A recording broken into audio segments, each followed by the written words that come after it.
Sylvia, certainly very dramatic this morning in Melbourne. Around 6:30, a tipper truck has tried to avoid a female motorist on either merging or changing lanes on the inbound lanes of CityLink, heading towards the Bolte Bridge. And in doing so, he's rolled, hit the side of the motorway and unfortunately been ejected from his cabin in the process and plummeted 20 metres onto Mark Street underneath the motorway. He has serious head and pelvic injuries and is in a critical condition in Royal Melbourne Hospital, and the female motorist of the other car involved has minor injuries but is in a stable condition.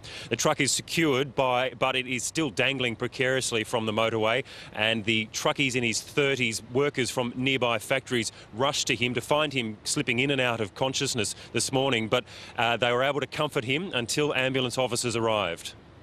Couldn't believe, he looked physically, there was no signs of obvious trauma, no blood or anything like that, no bones protruding or anything like that. So, I was amazed at, I saw the truck as well hanging upside down and dark.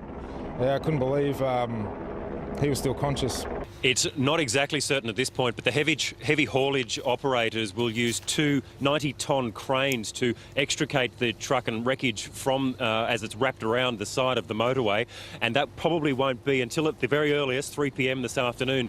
They hope to have it clear by this afternoon's peak, but at this point it'll be closed all day, inbound lanes on the CityLink motorway leading onto the Bolte Bridge, and the fire brigade has given a press conference earlier. They're coordinating the salvage operation.